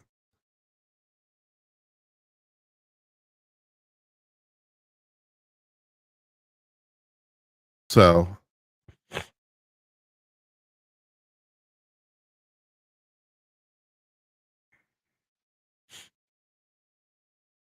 We'd probably sell it for $30, probably sell it for $29.99 to help defray the costs and get a little bit of profit. But we need to sell 300 of them within 30 days, and I don't think we can do it. I don't think we can do it. Do a poll. A poll is not going to tell me what I need to know. If I do a poll and say, will you guys buy a plushie? You guys will vote yes, but you won't actually buy it. The poll is not going to tell me what I need to know.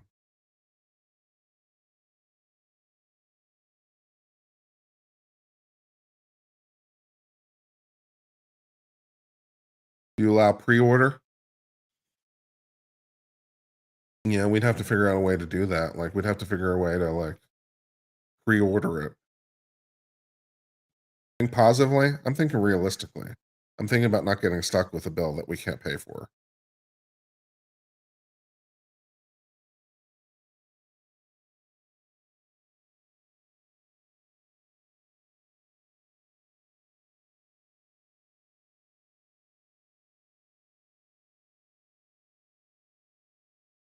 Yeah.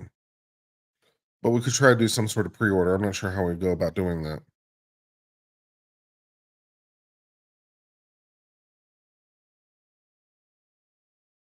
I also don't need to be stuck with 300 plushies in my house.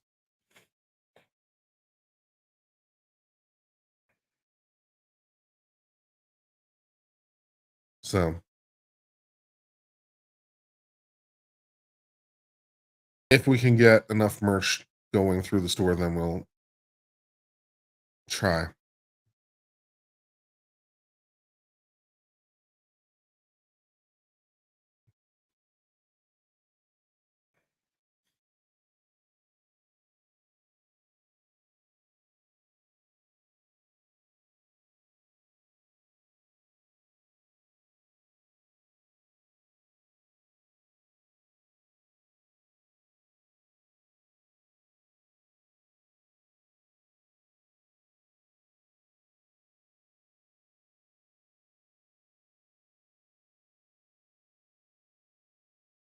If I donate a portion of the plushie, could I write it off? Probably. I could technically write the whole thing off as a business expense. But writing it off doesn't make it free. It just reduces my tax burden.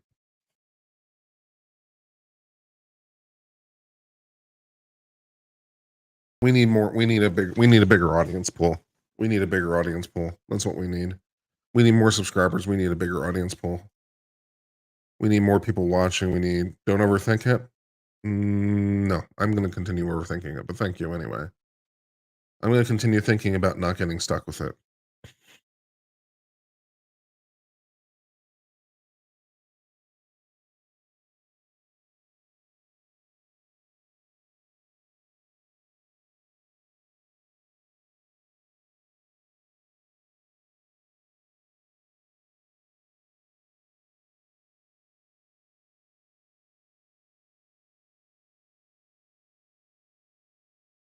Mhm.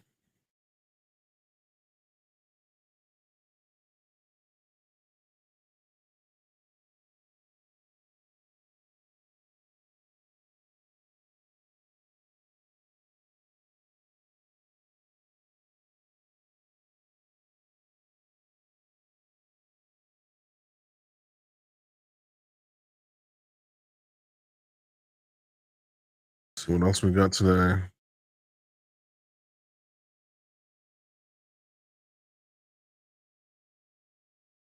Sophia Varga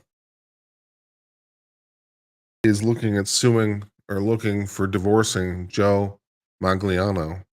And I wonder why, to be honest. I always wonder what's going on with these things when these things happen. Why are we divorcing? The Modern Family actress has requested the prenup be upheld and that she maintain the assets she made before, during, and after the marriage. She's looking at upholding a prenup she made as two work to sell terms of their divorce. According to documents obtained by People, Varga responded to Magliano's divorce filing, citing irreconcilable differences as the reason for dissolution of the marriage. It makes me sad. I wonder what the nature of the differences are. I always wonder about these things. What's really going on? Is it really irreconcilable? You know,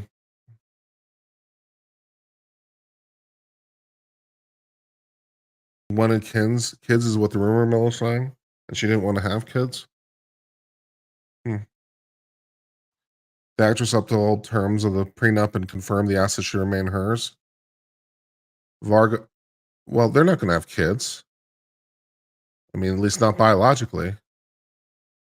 She's 51. First of all, for a 51-year-old, she looks unbelievable. Unbelievable. So that's not happening. But they're not going to have kids at 51. But can I just say she looks absolutely fantastic? If that's what 51-year-olds look like, count me in. I mean, damn.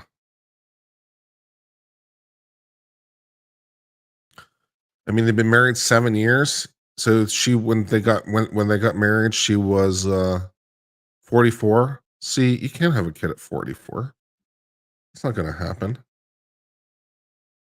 This is one of the reasons why, incidentally, when it comes to dating, I'm looking for women who are under 35. And because, like, biology is a real thing.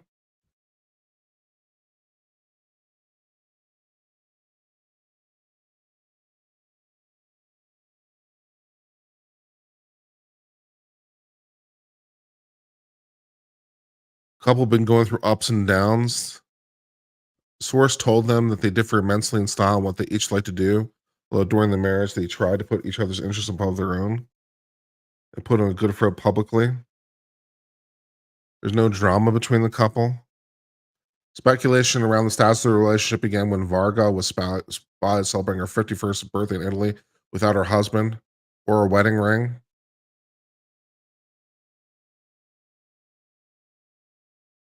The two do not have any children together, though Varga is mom to a son who's 31. Yeah, so her son is 31. So yeah, your wife and sister conceived after 40. Okay, you do understand that that's an exception, right? I'm not going to explain this to you. If you want to deny that, do you understand that geriatric pregnancy starts at 35? Okay.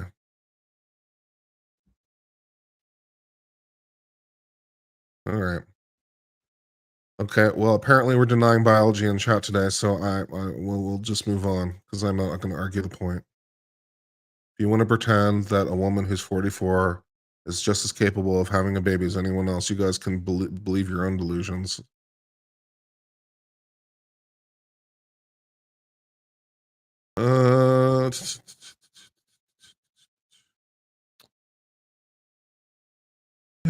Okay.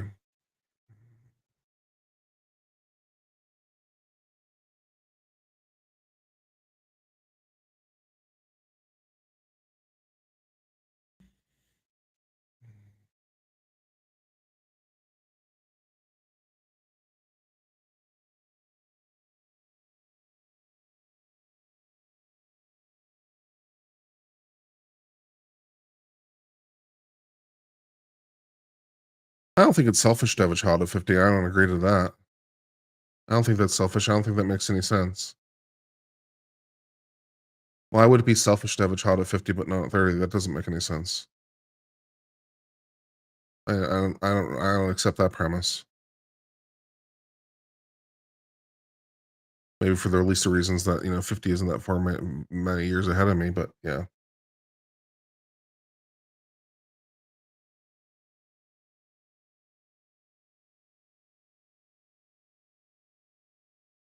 All right.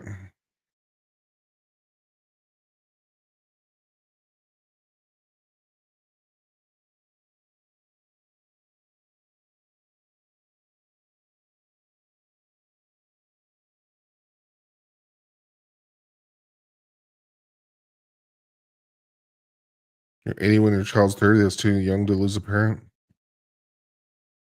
I don't accept that premise.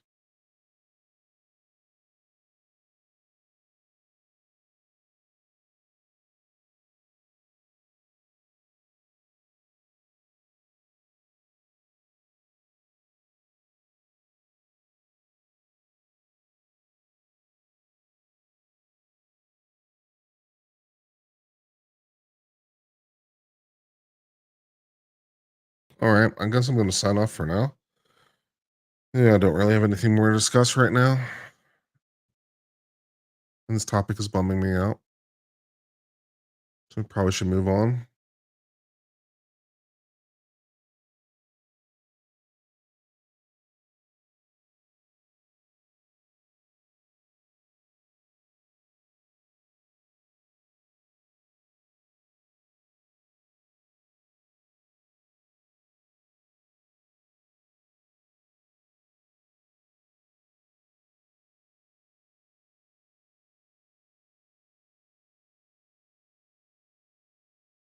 Florida man, let's see if we can do a Florida man before we end the stream. See what's going on in Reddit. See what we can do in Florida man territory.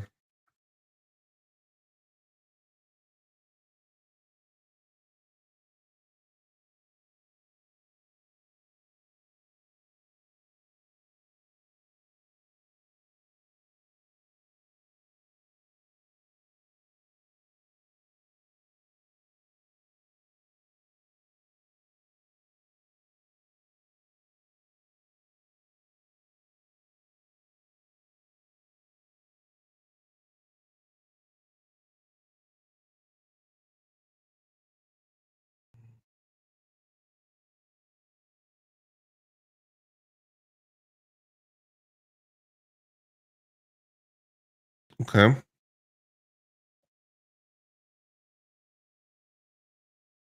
This is pretty Florida man. All right, I've got your Florida man for you. I've got your Florida man for you. It's all good. I defined one. I got your Florida man for you. Dark Lotus asked, do I have my next workout session planned? I have an app that tells me what to do. I trust the AI. I asked it to give me full body workouts every time. You can set it differently, but that's what I asked it to do. To give me full body workouts. So it does. So I have my workout planned in so much as I have an app that tells me what to do. I recommend the app. It's FitBod. Link is in the description of every image that's there.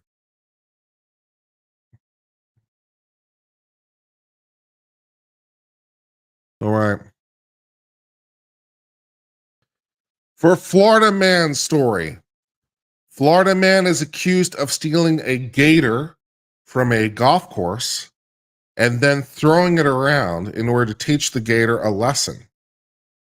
Then trying to flood his cell after he was arrested.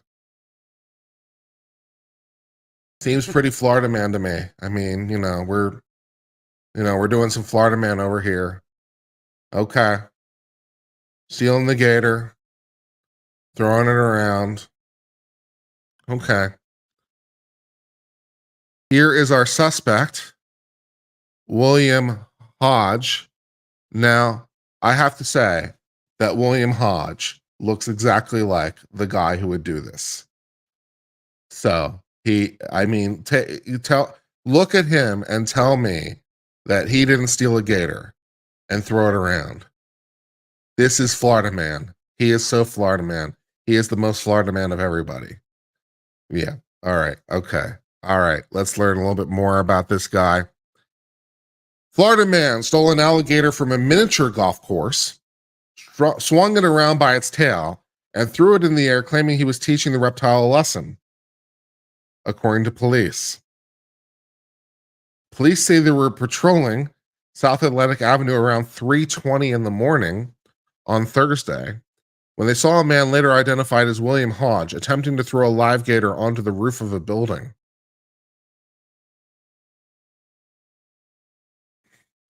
This is great. You're a patrol officer. You're just kind of driving around, at 3 a.m, looking around, seeing if anything looks suspicious.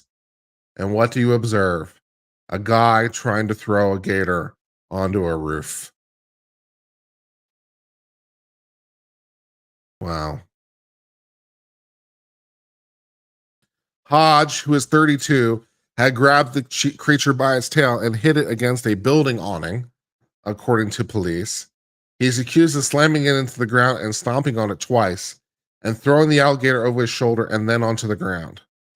Officers say they approached the man after seeing him throw the alligator and immediately put his hands up to surrender and was taken into custody. Okay.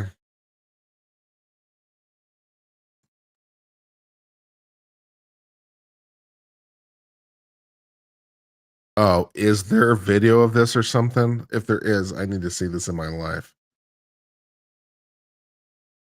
He admitted that he jumped the fence into an alligator enclosure at the nearby miniature golf course and stole the gator after wrestling with it.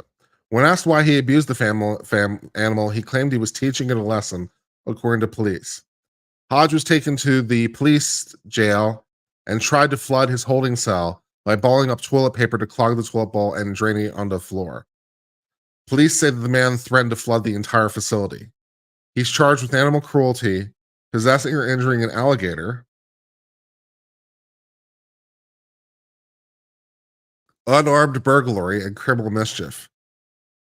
Apparently, the alligator has since been returned to the miniature golf course. Wow, this is epic. This is epic.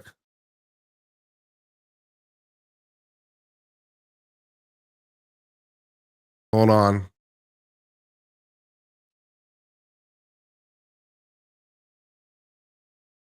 Oh, I will absolutely log into Facebook for this. 100%. Let me in.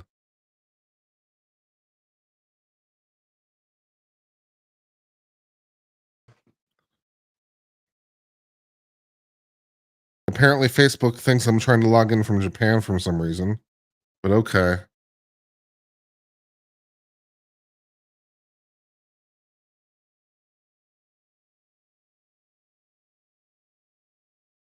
Hold on.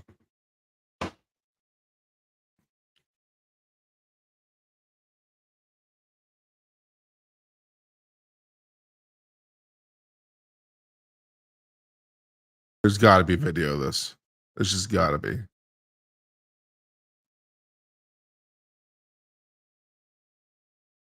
I need video of this in my life.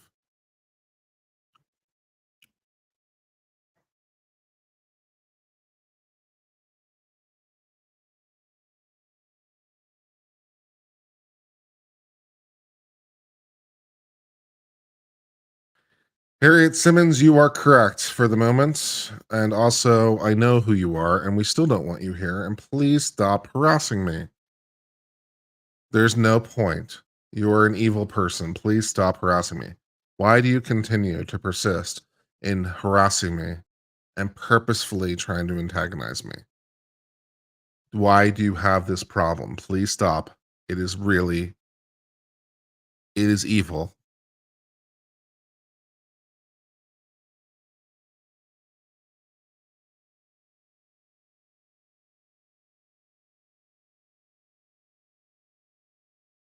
Oh, is this video? Hold on.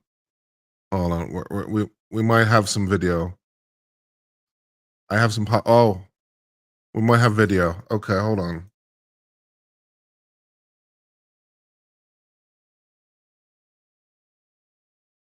All right, hold on.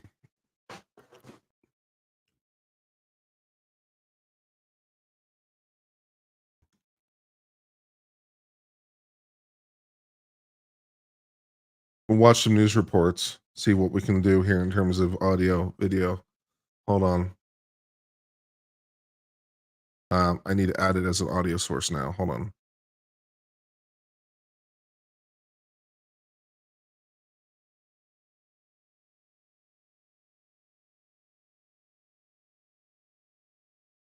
What's okay?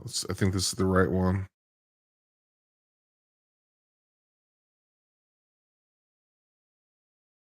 Attacked it, but you'll never guess what he told investigators when they asked him why. NBC2's Megan Myers is breaking down this truly bizarre case. Hodge is accused of jumping the fence at a mini golf course like this in Daytona Beach shores. He wasn't after the golf balls or clubs. Instead, he ran off with a live gator, and the charges he's facing kept adding up from there. Just going near the gator in general, it is a wild animal, and it's unpredictable. Police say Hodge swung the gator around and stomped on it. It's an incredibly silly and inappropriate thing to do. Then Daytona Beach Shores police say the 32-year-old from Fort Myers tried to throw it on top of a building. It's crazy how, neighbors around you could be doing that. Who will be doing that to anyone and for what? Experts say actions like this are not only harmful for the person involved. These animals are not only strong in terms of their bite, but also strong in terms of their legs, their ability to scratch you, and their ability to hit you with their tail. But also the gator, hurting it physically and impacting its future behavior. Very likely, the gator has been affected with fear, and very likely is going to be more fearful and potentially even aggressive to people because of this one person's actions. Hodge is now facing several charges, including alligator poaching and burglary. The fact that this person wasn't injured, I would just chalk it off as luck. When police asked Hodge why he did this, he claimed he was tossing the gator to, quote, teach it a lesson. To any animal, that's pretty terrible. Police say the gator is expected to be okay. Megan Myers, NBC2. A Florida Wow. Epic. What an epic report from local news. What an epic report from local news.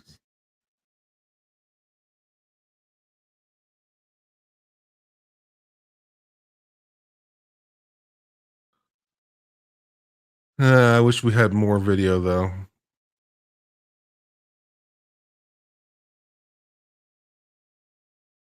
Oh well.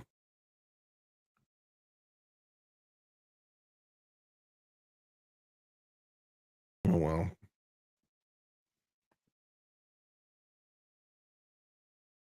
Yeah. Oh well. Well, it's nice to know that MTA law or thought that I do a good job, and it's nice to know that other people in my peers think I do a good job. Oh, my hair. It's good news.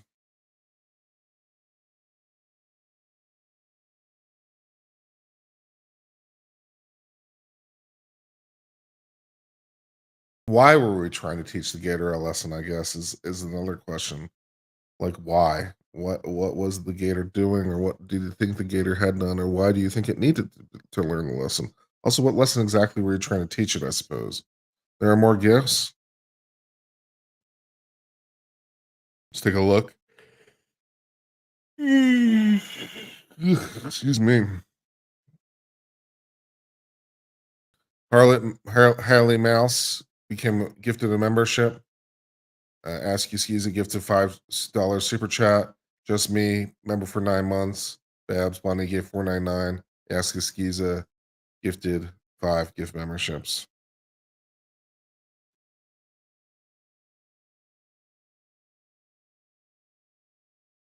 One for the gator value in excess of $10,000 would qualify as Grand Theft Gator.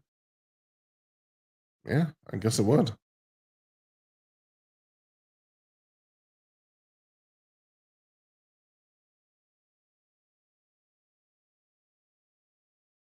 All right, guys, I think that will do us for this morning. So I'm going to have a little bit of food, and then I'm going to go to the gym. And then I'm going to probably take a nap.